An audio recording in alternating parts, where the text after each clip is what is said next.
You know what, Jamie? Let's pop off right now. We got to get started. We got to go. Let's go.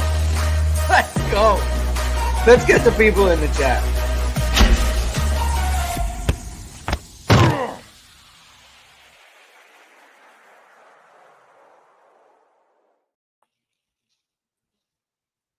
Hello, everyone, and welcome to Hit and Hustle from OurSportsDaily.com. I'm your host, Greg Flammang, and with me, as always, is Jamie Uyeyama, Mr. Jamie University. It's Notre Dame 56, Stanford 23 in the home finale, or not the home finale, the regular season finale for Notre Dame. Started off in a kind of a nervy way. Jamie, there was the fumbles, the interception, some really squirrely stuff, and that's it kind of reminded me of what game was it? The 2019 game where they started real bad. That was a real bad Stanford team. And it reminded me of the 2019 game. I think they were down like 17-7 in that one. And they used a late surge in the second half to take the lead and eventually just blew them out. And that's what Notre Dame did tonight. Completely overwhelmed Stanford on the ground. I think it was 348. Let me just check this real quick. 381. 381 on the ground. That'll do it. That'll work out for you. So Notre Dame overwhelmed Stanford on the ground. They had no answer for Audric Estimé with 25 carries, 238 yards for Estimé and 4 touchdowns, 9.5 yards per carry. And Jamie, I really hope we get another opportunity to see Audric in a Notre Dame uniform. But if not, that's a heck of a way to go out. It's just watching him run tonight. It was just really special to see. What are your kind of your big takeaway thoughts on the games that we saw, and then we'll get into the specifics of everything. I mean, other than Stanford causing the turnovers, it played out kind of exactly how I thought it was going to go. I knew that. Yeah. First of all, Troy Taylor's a really good coach. Like, Stanford is going to be a problem for Notre Dame when they actually have players. They don't have a line right now. They really like they have one receiver, basically, like even Tiger Bachmeier is like, he's going to be all right. And he flashes, but he's not going to do anything against Notre Dame. Like he's not going to do anything against anyone pretty good. And he got the touchdown on the fake reverse. Like they tricked him, right? Like they got the trick play. They did a really nice job with that stuff with EJ Smith. They just they had some really good stuff for him. Notre Dame could not handle EJ Smith out of the backfield. They had some really good schemes there. Well, they were hiding him behind the tackle and doing some of that stuff. So and when you're playing zone, and then the other thing is it just obviously too, even when they're playing man, Bertrand isn't a great man coverage linebacker, right? That's not his strength. So for sure, I thought he did a fairly decent job considering, but he wasn't going to be up. It's crazy. There was only 2 carries by running backs in this game, from Stanford. I don't remember a game that's ever had. I'm maybe an air raid team, maybe Hal Mummy, maybe Mike Leach had a game like that one time, but really, and then one of them was in garbage time with probably a senior that they were just trying to get a touch for. But EJ Smith had 1 carry, and then they got the one run off the 4th and short where the guy broke a tackle, and then all of a sudden he was gone for a big play. But even then, that just showed they couldn't score. They couldn't get a touchdown there, and they had to settle for field goals. So even though they had this massive advantage, they should have been up, it should have been 28, whatever. And set at 16-14. And then Notre Dame scored, 42 points right after that. And and that's just kind of the way it was that. The first quarter, basically off of 2 big plays. Yeah. They had 8.3 YPP, and then the next 2 quarters, they had 2.6 YPP for the next 2 quarters. And by then it was by 4th quarter, they played backups the whole way. Right. So, but they still only ended up with 4.6, even though you have that big first quarter, they only had 4.6 on the game. Right. So it kind of just showed they are overmatched. in so many ways. Like their line obviously is terrible. Oh God, I almost feel bad, right? Like they're that bad. Notre Dame's pressure numbers in this game are going to be insane. Insane. They're going to be Insane. nuts. It's got to be like over 60. Yeah. I mean, it was just clearly like either Notre Dame's going to continue to just put the ball on the ground and do dumb things with the ball, or they're going to blow them out. Like there was no way they couldn't stop Estimé, they couldn't stop the Notre Dame offensive line, and they couldn't block Notre Dame. I mean, they just like that's two ways to just get absolutely destroyed. And usually, look, the bad team always kind of finds a way to. It's like, oh yeah, like we're the bad team. So thank you everyone for tuning in. I'm going to let a bunch of people get into the chat and to catch the show as we get going. If you like what you hear, hit the like, hit subscribe, hit the notification bell. So you know whenever it is we're going live. Links to the podcast are in the description below, wherever you want to check that out. Notre Dame had a lot of gifts for Stanford today. Sam Hartman, maybe just go out of bounds. Maybe you could do that, right? Yeah. You're for 25 yards, just get out of bounds. You don't do that. He tries to duck inside. He fumbles. He throws a terrible pass to. It's like, I can't believe he still does that stuff. It's off his back foot, throwing the ball up into coverage, and then Jadarian Price fumbles on the kickoff return. So Notre Dame had a lot of gifts for Stanford, which is fitting of the holiday season. And Notre Dame has a lot of gifts, or I'm sorry, ESQ Clothing has a lot of gifts for their customers, Jamie. And if you use ISD 25, there's no better gift for your husband, father, brother, son, nephew, you name it. ESQ's bamboo dress shirt. You've seen it on your favorite coaches and players for Notre Dame, and it's the most comfortable dress shirt made of sustainable bamboo fibers. The bamboo shirt's naturally odor resistant, wrinkle resistant, even machine washable. What's going on there, Jamie? I can hear the typing. It's insane. Yeah, sorry, I had to just. It's all good. Emergency with my wife that I had to. Oh, okay. All right. No problem. Yeah. No problem. The bamboo dress shirt, 3 degrees cooler than cotton. You can sweat it out watching games the remainder of the season.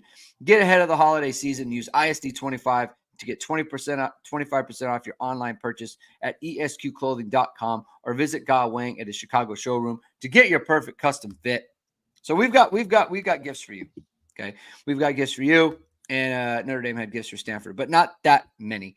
Jamie, man, I tell you, there's something that really like hits you in when you watch a football game. Like there's a certain aesthetic, like being able to run the ball. Like as just someone who like when you watch film, there's nothing prettier than like a perfectly blocked run play, and there's nothing prettier than like just a perfectly run play action pass. And Notre Dame had a ton of that today. You know, it's funny, Jamie. It doesn't always work out that you harp on something pretty much all year. And finally Notre Dame starts running these play action passes out of their run looks. And they hit them for touchdowns. You didn't need a lot of Sam Hartman today. I think he only threw 14 passes. He only threw 14 passes. So 8 of 14 for 140 yards, 2 touchdowns and the 1 interception. But Notre Dame had some really good stuff. They kept kind of bringing the backside tight end off the line, Jamie.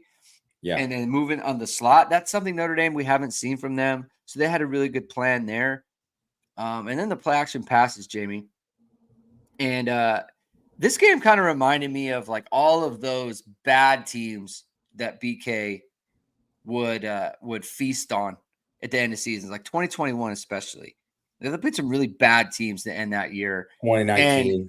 And, 2019 as well. And you start to think to yourself, like, man, they're really starting to find something what these wide receivers.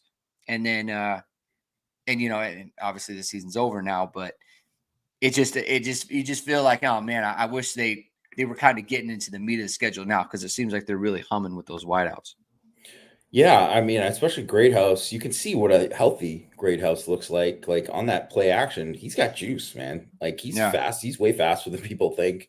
I mean, it's weird because obviously you got the I mean, Caleb Collins mentioned that they only threw 140 yards, right? And you just mentioned it as well. I mean, yeah, they only threw it 14 times. He averaged 10 yards a attempt, right? Yeah. Like, and it just, I mean, they could just run it all day. They really didn't need to. And Hartman was not playing good. He didn't, I mean, his 6 misses were not good. Like, I don't Yeah. think any of them are good, right? Like, even the one, Tobias Merriweather like picked out of like on that slant was not a good throw. Like, that was a good catch and a good little finish by Tobias, but that was not a good throw. Like, that was a tough catch. Yeah. And I think like this was a game, if I would say that if they needed Hartman to be great in this game, it might have got dicey because he was not feeling it. And I think, I mean, probably probably got a little bit rattled by the fumble to begin with, so that probably had something to do with it. But Yeah. yeah, it was not. It was certainly not his best game. But you know what? He made those 2 great throws on off of play action that were money, right? And that's what it was. I mean, the only thing I'll mention too I'll mention this too because play action, Pac-12 opponents versus play action versus Stanford this year. 92 for 126, 1,420 yards, 70 touchdowns, 1 INT. So 73%, 11.3 YPA, 146.2 NFL passer rating. Pretty bad. Pretty bad for Stanford. And I mean, I'd say like play action, it was equally, you look at the numbers in this game, and he missed some of the tougher throws, but still obviously got the 2 touchdowns. And he didn't throw his pick off of play action. Those were pretty much most of the yards for Notre Dame in this game. Yeah. So I mean, good job on those, and those were nice designs too. And my only complaint with this is that, first of all, I should mention that Holden Stays didn't play in this game. So he was It's a good point. That's right. Yeah, he was like a game time decision. Obviously they didn't miss him. They didn't really need him in this game. For sure. But I thought Raritan too, how they used Raritan on the wham blocks was really nice. That was he really did a great job. It's probably his best blocking game for sure. Yeah, and so they did a really good job with that. I mean, I think just overall, they just kind of overwhelmed them, and they were just Stanford is small and slow, and that's bad. It's a horrible combination of just anything, and they just really overwhelmed them. And I don't know what like the yards after contact were for Estimé in this game, but man, they got to be just massive. It's got to be over 150 for that. I know he had a couple of these ones where he just kind of walked in where he was untouched, but still, there's a lot of times where he was like, getting hit at like after 2 yards and carrying guys for like 8. There was a lot of those kind of runs. I don't know. I mean, you can't learn anything from these games in terms of what they're doing in offense because their defense sucks so much. Like Stanford is just a bad defense. Yeah, it is hard to take anything away from it. Like and like it, there's really no need to because the season's over. You don't need to take anything away from it. You just kind of marvel at the performance, right? Like, look, you have a chance exactly to what you're well supposed against to do. a bad team, and you go do it. Like, you still have to do the thing. Gordon Butler, thank you for the super chat. Play action passes, I think all against man defense smoked Stanford. I mean, I think there are only like a couple of them, right? They opened the game again with an RPO play, and that went to Rico Flores, and then they had the play action, obviously, to touchdown to Greathouse, and then the touchdown to, Faison. And so that's really good. I'm not. I don't. The only kind of regret I have about the passing game is like, that there were so many good plays, or there's so much working for Notre Dame in the running game. It's like you're just not going to go to it, right? Like you don't need to. So it just kind of a bummer there.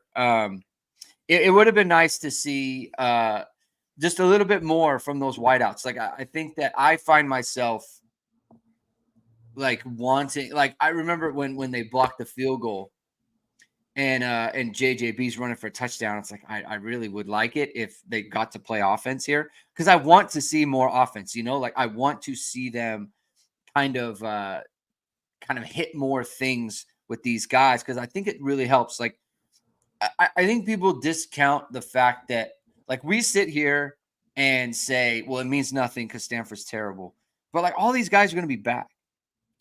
So like they need to build off that stuff. Like it's important for them, right? Every college football team plays bad teams. Everyone does, right? And so you want to be able to put that stuff on film. You want to be able to put it out there. It's a good confidence booster for those guys, right? Look at what it did for, like, look, I mean, think how we think about Kevin Austin. Like, he had a huge game against Stanford, huge game against Navy back in 2021. Like that stuff matters, right? So I think it would have been important for those guys. On the Sam Hartman point, I just feel like every game, there's moments where I'm like, man, he is not like locked in. Yeah. Like mentally, like he's always kind of like, I can't think of the word, like haphazard. Like it's just all kind of loose. Slow going through the progression or something. Yeah, I remember the start of the last game. And it's funny to talk about these things because it ends up the score ends up being what it is. It ends up 45-7 against Wake Forest. But I remember the first couple of possessions, just like watching how those plays developed, especially the passing plays.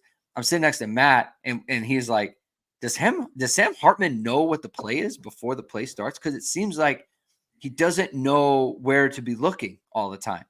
And then he'll go a couple of drives where it's like everything looks sharp, everything looks great, and he looks like a great great quarterback. And that's the kind of thing that leads to inconsistency, and where you see some really bad performances, especially on the road against some of the better teams. Xander Cruz brings up a good point here about Ashton Craig playing out of his mind. He's going to be really good. What have you seen from him, Jamie? Because I agree with Xander here. He looks like a really good football player. It seems like the future is really bright for him.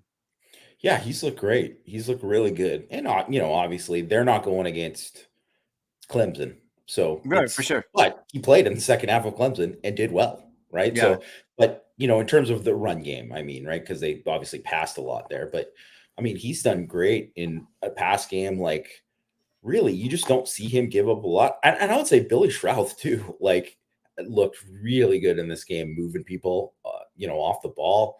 I think the big difference with those guys is they're bigger and they can move. They just move better than, and it's nothing against like Rocco and Carell, but these guys are better athletes than them. They just are. And that stands out. And like, obviously Craig is going to get bigger. He's only a redshirt freshman, and I mean, Schrouth too, really. Right. But like, these guys are pups, right? Like they're going to get bigger and stronger. And, I think too, Craig, because I did a thing like in the off season where I was looking at like guys who are in their second year who hit like the 200 snap club, right? In their years. And generally, if in your second year you hit 200 snaps in your second year, you're gonna hit. Like that means that you are like, it's like 80% basically you're gonna be a multi-year starter, NFL draft pick, whatever. And it's just like so many. The list isn't. There's very few guys that don't hit, right? There's some guys that whatever, like a Lorenzo Styles. Obviously, that didn't work out for him, right? But like, there's going to be some guys like that where there's other things involved in there that don't kind of make it work. But most guys end up being really, really good out of like the recent years. And I mean, Craig and Schrouth are going to get over 200 snaps this year. And I mean, I think both those guys are going to be really good. I think both those guys are going to be really good. So that's one of those things too, where, I mean, it's not a good thing for anybody to get injured. And certainly too, like for Zeke Correll, you got to feel bad for him. Because obviously if there's, I think he's had concussion stuff before, and anyone who's had concussion stuff, I mean, that's scary, right? Like you don't want it to be like that. You don't want him to end his football career with concussions and just like, not being able to play and kind of finish out, that sucks, right? Like, and no one should be as excited as you are about Craig. No one should be happy about any of that stuff with Corral. But the whole thing is that stuff happens in football. Yeah. And these young guys are going to get to play. And what are they going to do with it? And I mean, they've done a lot with it. And now, because of it, it's kind of like X Watts last year. I mean, it's a little bit different. He's a little bit older than them, but X Watts didn't start till the Navy, didn't take off till the Navy game. That was the 10th game last year, right? And now look at him, right? X Watts. And now was Brandon Joseph getting hurt. Yeah, and that was Brandon Joseph getting hurt, right? X Watts, great job on the ISO on that fourth down too. Big time thing. I mean, taking on the ISO in the hole, like as a free safety, like that's legit. Like I don't know that I've ever done that in my life. I have done that. I know you have, but that's not my. No, not too many. I mean, that's a no. Thank you. That's what I'm saying. Like, I don't know too many safeties who've done that. It's not it's like Ronnie Lottish, that is that kind of thing. So, but that also shows you too, like X Watts is a ball player. Like, he's a guy who obviously has made a ton of plays on the ball, like deep, and has been in the right spot. And you see him make plays in coverage. You see him make the right plays. But man, this guy has just, like, what a season for him. What a season for him. What a player. I mean, I would think because he didn't walk last week that he's coming back. Yeah. And man, is it ever huge that guy's coming. They need him to be back, because I mean, he's going to be a captain. Yeah. I don't think there's any way he won't. Yeah, for sure. Andy Nation, thank you for the super chat. I will miss 7. Good luck on the next level. A bunch of people saying goodbye to Audric Estimé here. I think people assume that he is going to. I think people assume he's not going to play in the bowl game. And look, it's 2023. That's a fairly regular thing now. And so you don't hate on a player for doing that. It's just of the times, right? That's the times we live in. Watching him run, he's so good. He's so good at like slipping tacklers. Like, you just know, like there were a couple times where they give him the ball and they send a corner or nickel in and they're running free. It's like, there's no way he's tackling him. Like, there's no way he's getting him on the ground, right? Like, he just has a way of doing that. I mean, his explosiveness numbers are really, really good for someone his size. You don't think of him like that. His missed tackles force numbers are off the charts. He's just a really good running back. And I really appreciate Audric Estimé because he was very intentional with everything he ever did. Like, I remember I think it was after the Fiesta Bowl in 2021, right? He had barely gotten any run in 2021. He maybe got 7 carries total on the whole year. And he says, I'm going to win the Doak Walker. And then I'm going to win the Heisman or something. And it's like, man, that guy, like just to go out and say, like, you're going to do that, And ironically, like, the Doak Walker completely snubbed him. It's a complete disaster. Yeah. But like, just for him to be like that, like last year he had those fumble problems. And it was like, you have to like, Marcus Freeman was like, you can't put the ball on the ground, so we're not going to play you, and he didn't fumble the rest of the year, and then he fumbles against Navy. And it's like, we took him out of the game, and then he didn't fumble the rest of the year, and it's just like someone like him, like, you really appreciate that. Like, he takes that stuff to heart.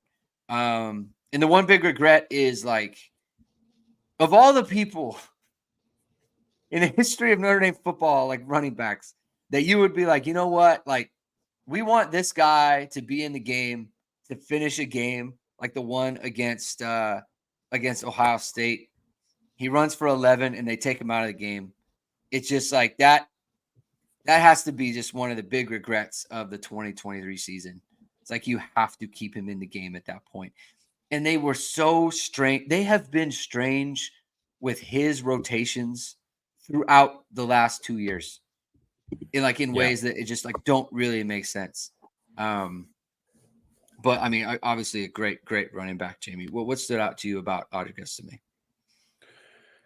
I mean, I think it's just all those things that you said in terms of just he doesn't get enough credit for the explosiveness.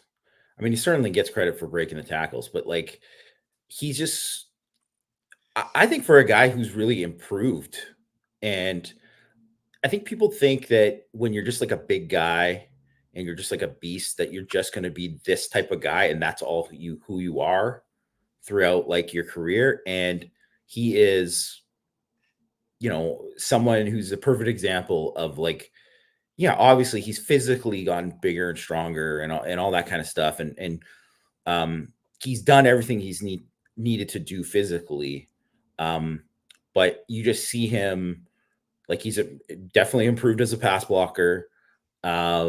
Great job in blitz pickup on that one play today.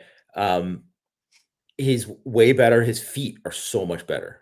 And you got to give credit to Dylan McCullough for that too, right? Because they're just like the attention to detail with his game, and you just don't see a lot of bad reads from him.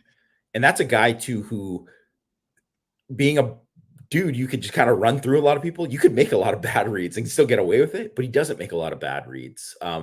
He does a really, really good job of kind of like understanding when to cut it, especially when you're running stuff like duo and you got to kind of pick a hole, right? And he does a great, great job with it. Like, I think everyone had high expectations for him this season. But I mean, I don't want to say he surpassed it because everyone had those high expectations, but he certainly met, at the very least, he met them. And just a tremendous. He's especially too. The other thing is that after you lose Logan Diggs, I mean, all the pressure's on him. Yeah. All the pressure's on him. And it's not to say that if he would have got hurt, that they would have been probably okay with Price and Love, and they would have figured out a way. They would have been fine. Their backs are certainly good enough. And I think, like, I'm going to guess that Estimé is not going to play in the bowl game. And I honestly, it would be great if he did, but I'll be excited to see Love and Price. And you know what? I mean, I do wonder, even for Payne today, I felt good about Payne actually getting some positive stuff because, man, it's been a rough go for him. Yeah. And, he kind of needed some wins, and he got some today. And you know what? Especially on the one where like they almost took the touchdown off the board, right? So, I think, I mean, you can, people can talk about the rotation. I saw that someone's mentioned there the rotation. Like, he got 25 carries. The next highest guy was Jeremiah Love with 7. Like they gave it to him. They gave it to him. They gave him they let him have his day. They let him have his day. And they've let him have his day a bunch this year too. It's just it'll stick in people's minds, the Clemson game and the Ohio State game and how that was handled. Yeah. And it should, frankly, right? It should. But there's no doubt he was the RB1 for the year. And people were like, oh, if he was used more or whatever. It's like, no, he was definitely like the guy and carried carried the load for Notre Dame and did a tremendous job with it. Yeah. We've got some birthdays in the chat. Patrick Carter, it's his birthday. He's happy birthday to Patrick. Ray Jean's is tomorrow. We'll say there's more people in this show than there are going to be on the morning after recap. So happy birthday to Ray Jean. That's tomorrow. And Jamie, there is a tradition on this show of my sisters. So I don't know what account my sister is on, but it's her birthday today. My older sister. I finally did it on my birthday. I figured out how to leave a comment. So she's been, I spent like an hour at my parents' house trying to figure out how to get her the ability to leave comment. It's really strange. I don't really know how it works, or why it's not working for her. But we're all sitting around the fire pit listening to the instant reaction. Love the show. So Kristen, thank you for tuning in. She's going to be very happy to hear this. Happy birthday to you. And I'll probably see you tomorrow at some point because we're going to the Ravens game, Jamie. The Ravens are playing at the Chargers. So I'm going to go see some Kyle Hamilton tomorrow. Nice. Yeah. So it's nice to have some birthdays. And Jamie, you have a birthday and you want to give someone a gift. No better gift that you could give someone than a nice video or something from VSR Media, which is founded by Notre Dame pregame host and Emmy award-winning anchor Vahid Sadrazadeh. VSR Media provides professional and cinematic video and photo. Whether you're looking for collegiate or pro-level highlight reel, have a personal story to tell, or are aiming to diversify and grow your business, VSR Media specializes in short and long-form video storytelling, social media management, and website design. VSR Media also captures professional headshots, senior, and sports photos. Contact them at vsrmediacompany.com. Mention Irish Sports Daily to receive 20% off your first project. Visit them online or give them a call at 574-800-9106. They could probably handle all the birthday bashes out there too, Jay. For them. Jamie. So a couple things or something I was thinking about when Notre Dame was, going to close out the game. We've been talking a lot. Well, I don't know if Greg got cut off there for a sec. So if everyone just noticed that Greg got cut off, or I'll just take this right now. I guess whatever. I won't talk about the game. Weird. There you go. Yeah, I'm back. I don't know what just happened there. Anyway, we were talking about the tackles, Jamie, and how Joel we predict is going to move on. He's going to be moving on to the NFL, and there's a lot of chatter out there about Blake Fisher moving on as well. So we got to see a little bit of Emil Wagner in the game there. And boy, I love the athleticism. I love how strong he is for someone who isn't as big, but he's got to add some weight, man. Because there was a play on the interception. He just gets pushed right back into Angeli, and so he doesn't have space to throw, and maybe that hurries the throw. But man, I love his athleticism, and I love his, everything about him as a player. But he's got to put on some weight, or I don't know, like how functional that can really be. What did you think about that? I mean, I'm not going to judge him based on like you get in a game and then all of a sudden you got to anchor on a pass rush. Like I'm not going to. But he looks small, right? He's got to gain weight, right? Yeah. He's got to gain weight. He's like 290. He's got to be over 300, right? He's got to be over 300, and that's always been the thing with him, right? And that's where he's at. But I mean, people have to remember that the guy's gained like 30 pounds since he's been. He's on his way, and he's put in a lot of work with it, but. Obviously, like they need him to be at a certain weight next year. And also too, he's got to be a guy, like he just needs reps. He needs to play. He needs to play and get opportunities. And, and whatever, he got in the mop-up time this year, but I don't know. I mean, the way that I look at it too is that like he worked at right tackle the whole year. And then is he going to be the right tackle next year? If Fisher's gone, is it just because that's where he's more comfortable? He played left tackles in high school, played both actually. So it'll be interesting to kind of see what they do with him and what they do with left tackle. Man, I really think if Fisher goes, which I mean, it's starting to look like that's definitely it's leaning that way. I think they got to get someone in the portal just to compete there. It doesn't have to, like, it's going to be, first of all, it's going to be very hard. You're not going to get like an elite guy in the portal. You just won't. Yeah.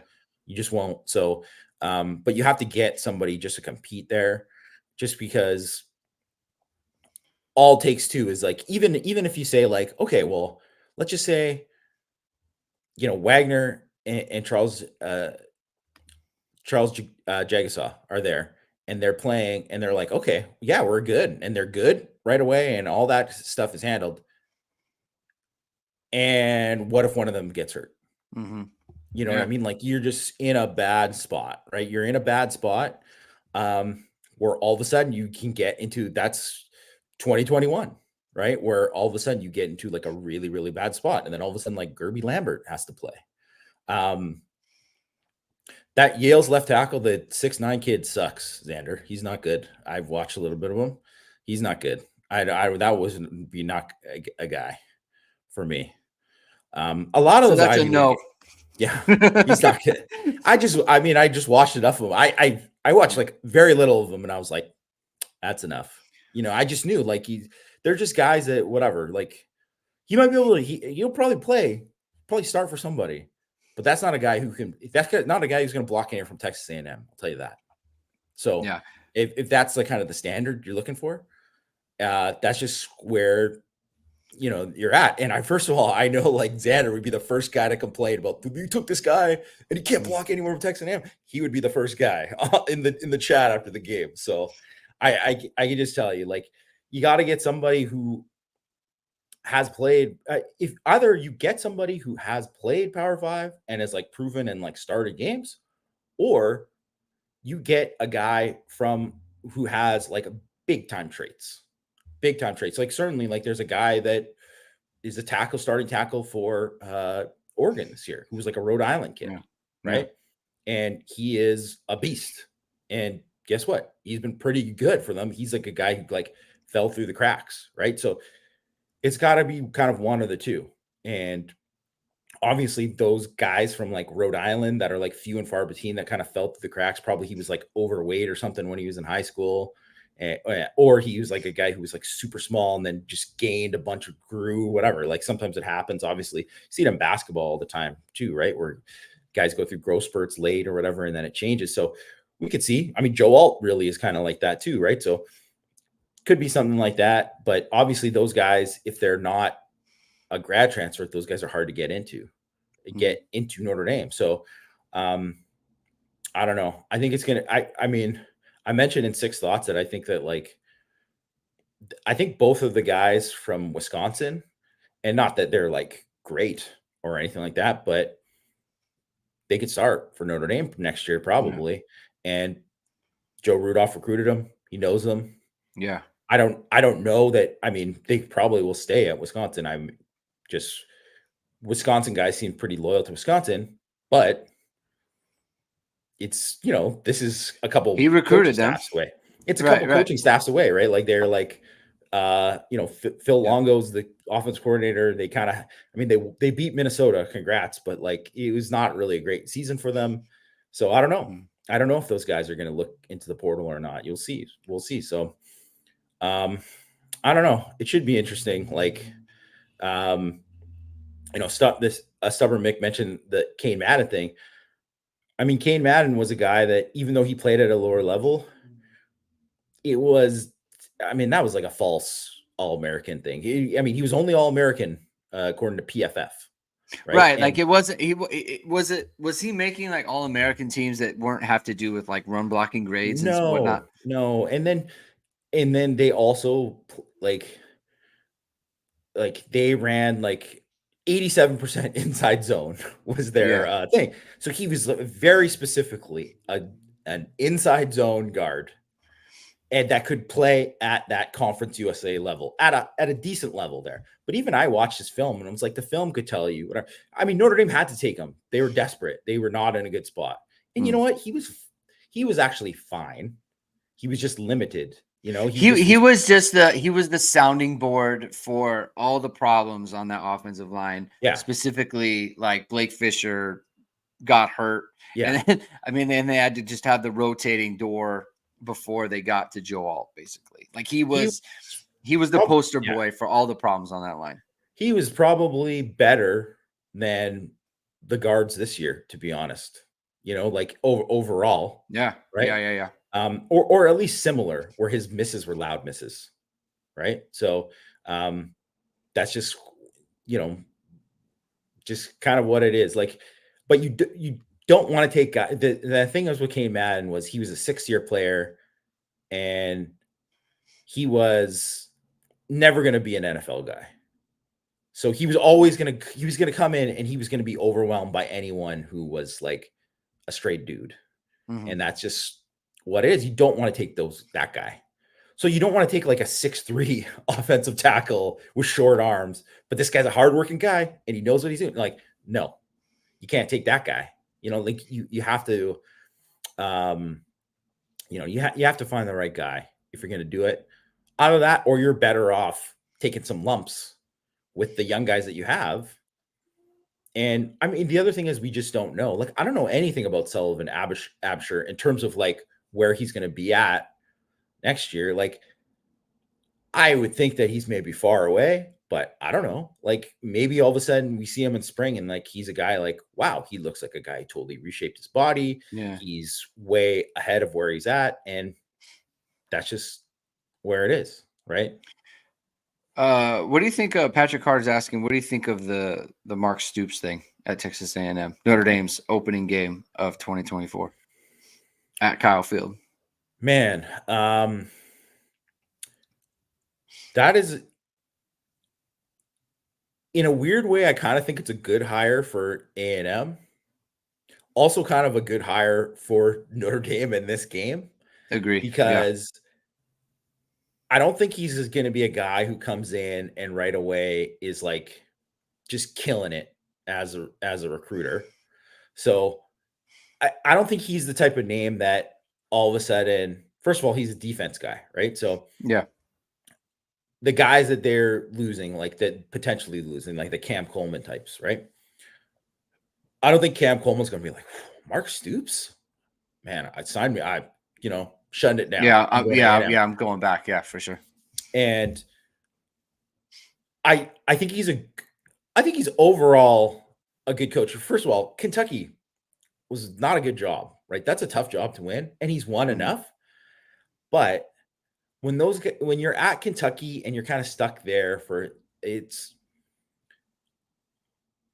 I don't know. Like I'm sure he'll recruit pretty well at A&M because it's like they're going to pay guys whatever they pay, right? So they'll get guys, they'll get enough guys. They'll have dudes. It's just what it is, but it's not like the sexy recruiting hire in terms of like him automatically, like they're going to flip like big time guys, or they're going to keep these big time guys that are in their class, or that they are for sure going to keep the guys that are already on the team that are really good, right? I just don't see it. I think in the long run, he'll probably do pretty good there because he'll give them like kind of structure. He will, he's obviously made some good hires in terms of like Liam Cohen was like a really good hire at an offensive coordinator there who's working. I mean, they don't recruit guys who are supposed to be first round picks, and they've had some first round picks and some high picks and some really good players. So I think he'll do a good job of like evaluating guys, getting good players there. They'll be like a sound team. Yeah. Yeah. Like he's a legit football coach. Like he's a serious guy, and Jimbo is kind of like, by the time he got to A&M, like he was kind of just like real hypey, like believe in his own. Like he was just living off the juice or whatever. Yeah, he was living off the juice. Like he was kind of unserious. And Mark Stoops is a serious guy, right? And so I think that's good for A&M. But like you said, like I don't think it's going to be like, oh, game one, they're going to be clicking on all cylinders, right? Like I don't think it's going to be like that. There might have to be even a culture overhaul there a little bit, and that might take a little time. Yeah, they might boot a bunch of guys. I wouldn't be surprised too, right? So that's the other thing. Even though that will help them in the long run, that's not going to help them for next year or the game one at least, right? Like it's not going to help them game one. Probably by the end of the year, it'll probably be like a good thing. But my guess is that they're probably going to be like, what did they finish 8-4? What did they finish? Or did they finish 7-5? 7, yeah. No, or A&M this year, the 7-5. Oh, right? Did they win today? No, they lost. They lost so they finished. Yeah, they're 7-5. Yeah, they finished 7-5. My guess is they'll probably be like 8-4 next year. Yeah, and people will be like, "Whoa, things are kind of on the up." But I just don't know. Like, I just think they're not going to be like as supremely talented as they would be as if like Mike Elko got the job. Because Elko would probably be able to keep most of those guys. He's a really, really good recruiter. Yeah. Or even if they got like, I don't even know who else there was the other big names that I'm thinking of that they were after, but like, yeah, I mean, I'm sure Stoops is going to get paid well, but he's not getting Brian Kelly's money for LSU, right? Like he's Right. not getting that money right away. And there's a reason for it because he's not that, but he could maybe get to that later on. I think he'll do a good job there. I just don't think that it's kind of like the perfect guy to come in. Well, the perfect guy would be like a total incompetent guy, and he's not that for Notre Dame purposes would be an Yeah. incompetent guy. He's not that. I just don't think he's going to give them this huge immediate boost that that probably would have helped them a lot. Yeah. So let's kind of talk about the 9-3. You know, Notre Dame finishes the regular season 9-3. In the preseason, I picked 10-2. Did you pick 11-1? I feel like maybe you I did. picked 11-1. Okay. I feel like Notre Dame was I feel like they were a 10-2 team. That loss to Ohio State, that needed to be a win. That's the one where it's like, you know what? That was a game you should have won. You outplayed the opponent. You were at home, and you blew it. Like they blew it, you know. Yeah. And that's kind of that's the defining game of this year, unfortunately for Notre Dame, right? Like USC was a defining moment at the time. They turned out to be bad, right? Not bad, but just like 7-5 team. Some really fatal flaws for them. So that win got diminished. Funny enough, did NC State end up beating North Carolina, Jamie? I know they were up, but I didn't see. I'll have let me to just check. check right now. They're up 39-20 in the fourth quarter. So NC State's probably going to win that with the ball. NC State's going to win that game. They're going to be 9-3 as well.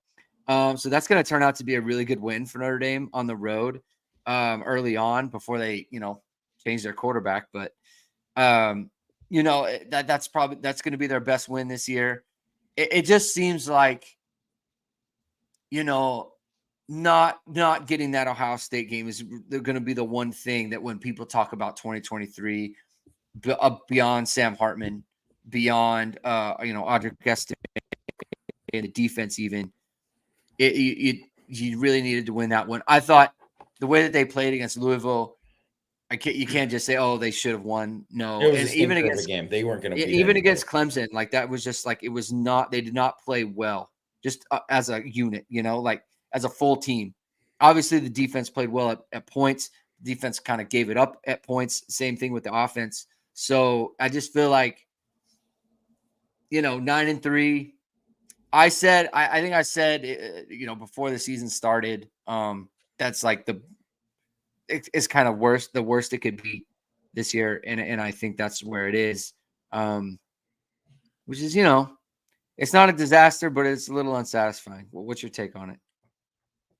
Yeah, it's unsatisfying. The defense was awesome this year. They should have been better. They should have won. They should have won 11 games. They should have. The offense wasn't good enough. Like they were, they blew out all the bad teams. Congrats. Yeah. That they were not good against any of the good defenses other than NC State. That's just how it was this year. And we kind of, we don't need to go into the whole thing. We've gone over it a bunch of times. Why, the reasons for that, right? So we don't need to kind of go into it, but like, it's definitely an unsatisfying year it's got to be an unsatisfying year. And people, I'm not just speaking from people who are fans and supporters who wanted the team to do better and wanted them to be like in the mix for the college football playoff. But I'm talking about the team, like the team, if your defense is that good, like that's got to suck. Like kind of like 2019. This is a very 2019 because the 2019 defense too was, especially they had a lot of injuries that year too. So that kind of really hurt them, especially in the back end of it. But, they lost that game to Georgia and it was a tight game. But obviously the way they lost to Michigan and how that kind of went, that 2019 team was set up to be a playoff team, at least to be 11-1. And, they finished 11-2 on the season, but it was a totally, they didn't go to a New Year's Six Bowl. They beat the crap out of the bad teams and they just were like the two real teams that they played, they lost to. And, and the thing is that like Clemson's wasn't even a real team this year, right? And Louisville, as for much as whatever, they won 10 games. Louisville's a fraudulent team in many ways. In that game, though, a lot of things kind of broke the way where Plummer, watch every other game of Plummer, and where he's just throwing it to the other team. Yeah. And I got to give a massive credit to Jeff Brom in that game, because he was like, they said it on the telecast. They were like, don't throw it. Just don't. You think you're going to take a chance? Don't throw it. Throw it away. And he did in that game. And that was like pretty much big, because that was what Notre Dame feasted on the whole year, is like these quarterbacks making like just stupid, egregious mistakes. By the way, we didn't really talk about the defense in this game. And I just want to mention, because, Alec Iomana, right? Like, he was like the one guy that, like, man, he could have really hurt them in this game. Like, if he did. And, he was certainly, he's a player, right? And he, got the one PI call. But he had long as 16. He had 7 catches, 58 yards, 16 targets. 16 targets. Like, I think they did a pretty good job with him. And Daniels, Ashton Daniels, our quarterback, he started out 8 of 9. Right? He started out 8 of 9. Mm-hmm. His last, he was 7 for his last 16. So, in a lot of those, were like little dump down kind of stuff afterwards, but it was like, it kind of just settled in once they were. This game offensively reminded me a lot of for Stanford, reminded me of the Gator Bowl, where they were like, South Carolina was like, okay, we're just running everything. Yeah. We're emptying the tank here. And they emptied it out really in the first half. And this game, they kind of emptied it out in the first quarter. And then after that, it was kind of like, they can't really do anything about it. And I mean, Notre Dame had a ton of havoc in this game too, right? Like, they really, really, Maris had 2.5 TFLs. JJB had 2.5 TFLs. I had obviously, the field goal return. I mean, Bertrand was all over it, blitzing. Mills had a sack. Nana had a couple TFLs. Nice to see a guy too, because I like Nana. I don't think Nana's coming back next year. So nice to see a guy like that kind of, because he's really hasn't had much of those in his career. So nice to see him get that. And I mean, not you can really talk about too much against, like, obviously that offensive line, but they did everything they needed to do. Yeah. I don't think people, and we answered a ton of questions about like Cam Hart in the off season, people like just down on him. And we talked about, having loud misses, loud mistakes in just like throughout his career in 21 and 22. He's had none of those this year.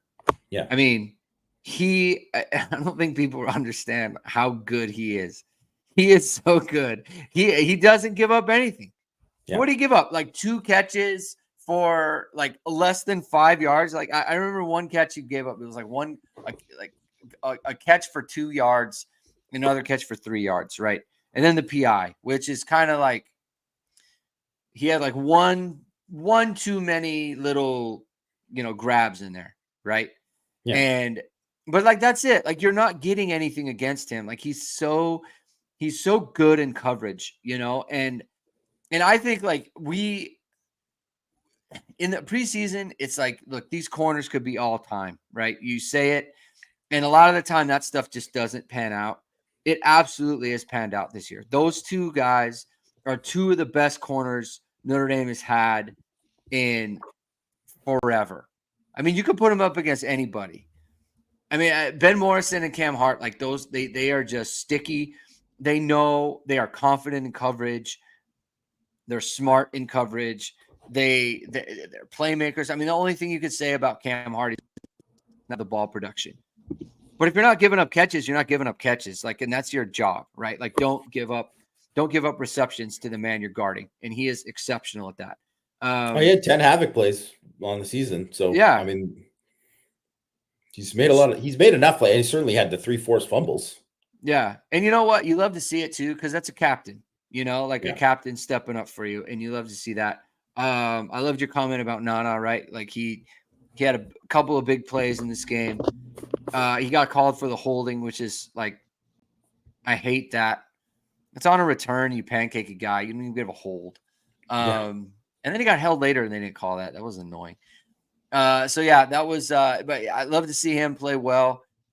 Jack Kaiser with a big play in this game. That was actually like, you look back at these things in hindsight, right? And it was actually a huge play. Yeah, like you win 56-23, and it's like nothing. Well, Stanford's driving. They get a couple penalties.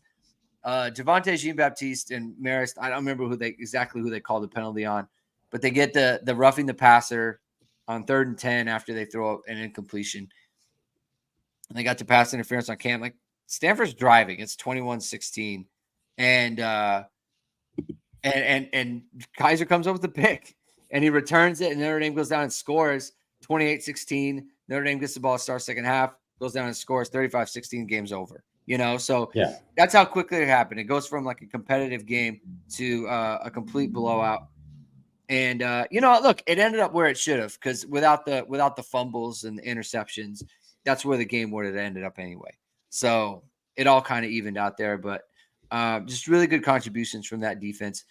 And they're just they're such a sound unit, and like the play you highlighted earlier with Xavier Watts taking on the ISO, like that's the kind of thing that good defenses do, like, hey, I have to take on the play here because that's my role. This is my run fit. You're not technically making the play, but you are making the play. Yeah, exactly. And they've had a ton of that stuff this year from guys, right? And there's just not a lot of stars on that defense, especially in the front seven, like true stars.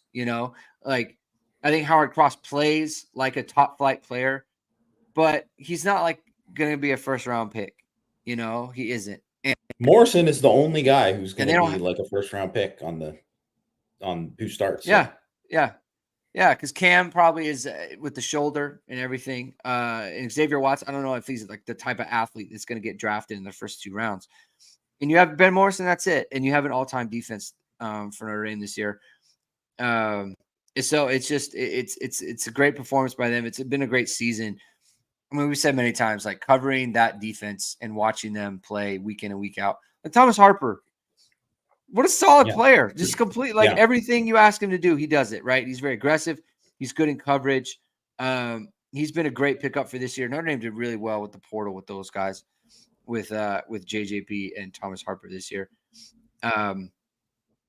So I guess we can end it there, Jamie.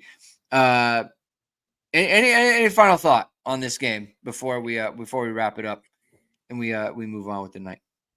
Well, I think it's just, it's important it is important to like beat the crap out of a team that embarrassed you last year by winning that game. Yeah. It is. So I think that's important. That's important for Estimé to kind of go off with this kind of capper, and especially after this snub by, it's insane that he was like, if you want to say he was not a finalist, it's like, okay, there's a lot of good backs. Okay. But to not be a semifinalist is insane. Like, I think he might be an All-American. Like, it is really crazy. It is really crazy. So I love to see that. Love to see a game where you have 384 yards, but it's not like a cheap 384. It's like, no, you actually ran it down their throats. It was like inside run game the whole game. It wasn't like, we had this one reverse and it went for 85 or something. It was like, no, you just really just ran it at him the whole game. So that kind of stuff, the play action passes, obviously, like even the defense, they had 5 possessions inside the 40 in the first half. Mm-hmm. They got 16 points. Like, I mean, you'll take that any day. And then obviously they didn't score again until it was backups, right? So, it was a good capper for that.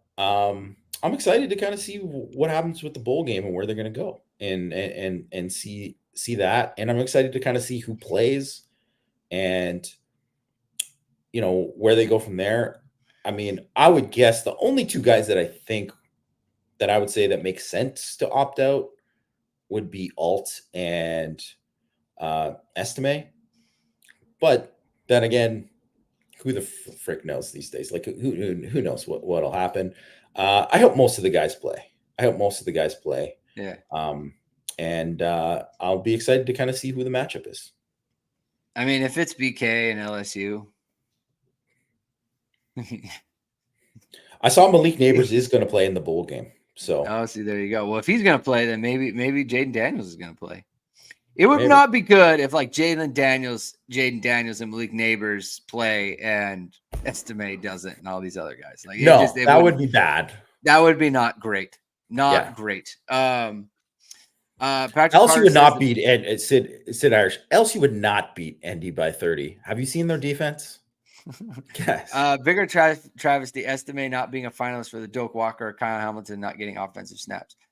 Equal travesty, I think. Equally really bad. It's indefensible. What? What? Sid Irish. I don't see the love for Kyle on O. He isn't a great athlete. Good, not elite athlete. The nice thing about these things, you could just say stuff. You could just say things. You could just say it. It doesn't have to be right. You could say LSU would beat Indy by 30. You could just say LSU would beat Indy by 30. And Kyle Hamilton's not a great athlete. And then you could just say it. And I'm gonna have to end the show before I lose my mind. We found out who the scout was. We found out who Feldman. We found out who was talking to Bruce Feldman. Talked to him. Yeah. All right. Thank you everyone for tuning in. If this is your first time checking us out and you like the show, please hit the like button. Please hit subscribe. Please hit the notification bell so you know whenever it is we are going live. Links to the podcast are in the description below. Thank you for tuning in. Notre Dame wins 56-23. Finished the regular season at 9-3. I'll be back tomorrow with the morning after recap. Talking about all things the game. Rajon will be here on his birthday. So look, Rajon's going to be there on his birthday, and so you need to be as well. 9:30 Eastern time, 9:30 a.m. Eastern time. Thank you, everyone. Have a good rest of the night, and we'll talk to you very soon. Keep hitting and hustling.